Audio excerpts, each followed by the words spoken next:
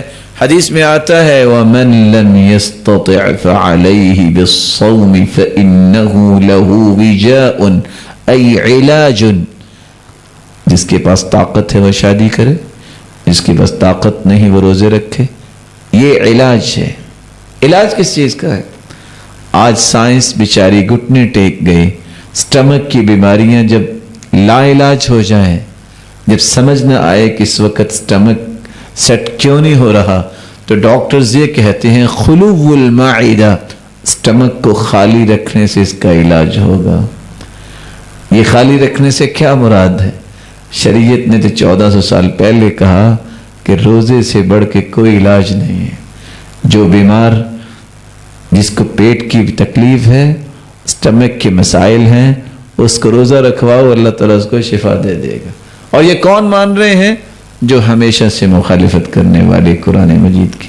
حج اور عمرے کا فائدہ، جنت تو ملے گی، کہ دنیا میں کوئی فائدہ نہیں ہے؟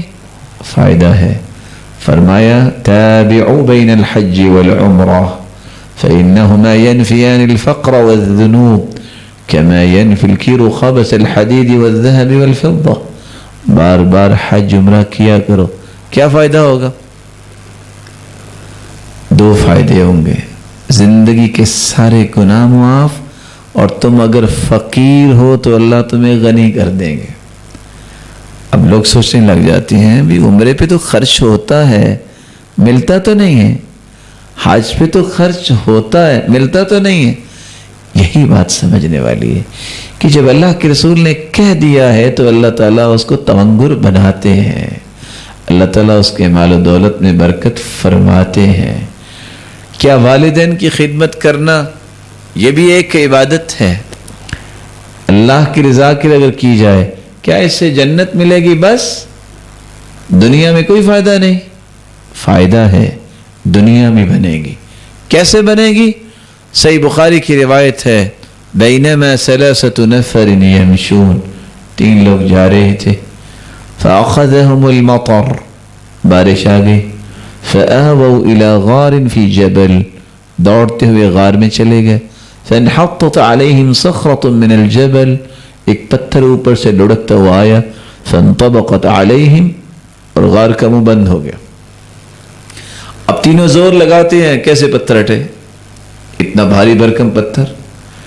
تینوں ایک دوسرے کو کہتے ہیں اب کیا کریں، اب تو سوائے موت کی اور چیز نظر ہی نہیں آ رہی۔ کہا انظروا اعمالا عملتموها صالحة للہ، اپنے اپنے اعمال اللہ کے سامنے پیش کرو۔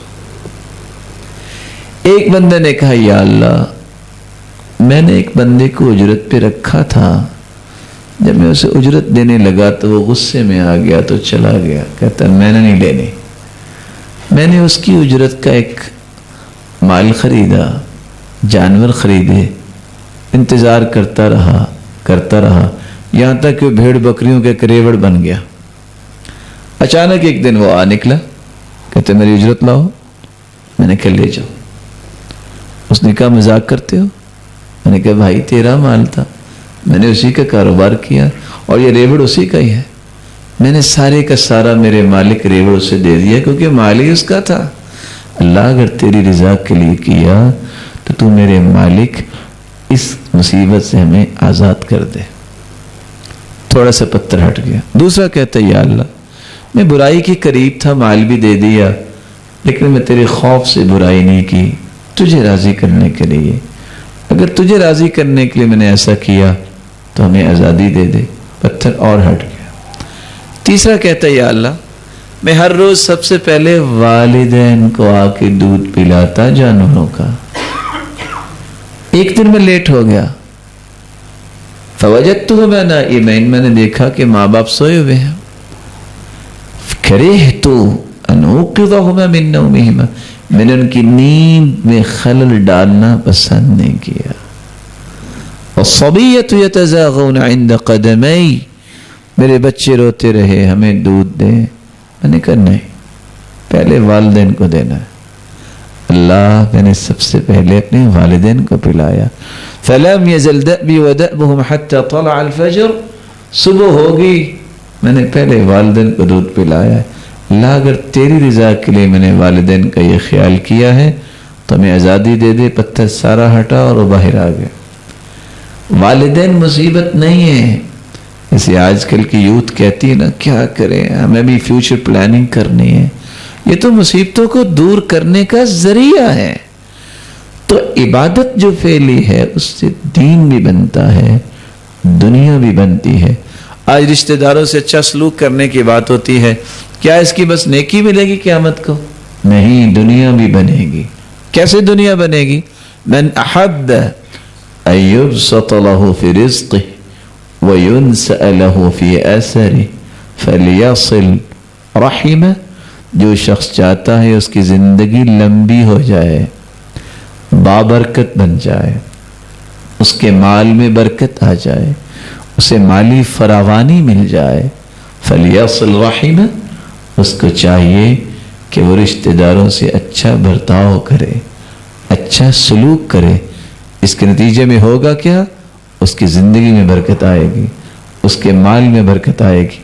میری اللہ رب العزت سے دعا ہے اللہ رب العزت ہمیں ان باتوں کو سمجھنے کی توفیق عطا فرمائے اور رسول اللہ صلی اللہ علیہ وسلم کے بتائے ہوئے طریقے کے مطابق ہمیں اپنی زندگی گزارنے کی توفیق عطا فرمائے۔ اور یہ عبادت کے جتنے پہلو آپ نے سنے ہیں ان کو اللہ تعالی ہمیں سمجھائے اور اختیار کرنے کی توفیق عطا فرمائے۔ اور جتنے یہ بات سن رہے ہیں اے اللہ ان میں کوئی بیمار ہے، اگر کوئی روحانی یا جسمانی یا نفسیاتی، ان کی بیماریوں کو شفاؤں میں بدل دے۔ اے اللہ سب کی مصیبتوں کو خوشیاں بنا دے، تنگیاں آسانیاں بنا دے۔ الہ العالمین اگر صاحب اولاد ہیں تو ان کی اولادوں کو نیک بنا، دست و بازو بنا، آنکھوں کی ٹھنڈک بنا اور صدقہ جاریہ بنا، اور بے اولاد کی جھولیوں کو بھی بارونق بنا۔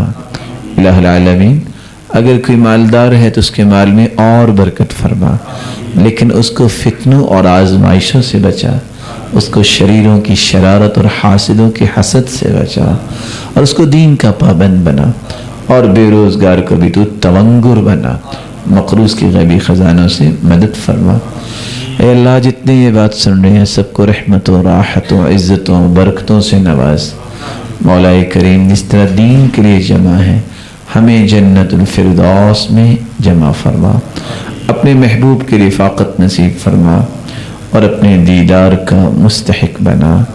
الہ العالمین جو دین کی بات سننے کے لیے جس نے کوشش کی، انہوں نے تیرے دین کو پھیلانے کے لیے کوشش کی، اللہ تو ان کے جنت میں بھی گھروں کو آباد فرما اور ان کے لیے اس عمل کو توشہ آخرت بنا اور رفع درجات کا سبب بنا۔ وآخر دعوانا ان الحمد للہ رب العالمین۔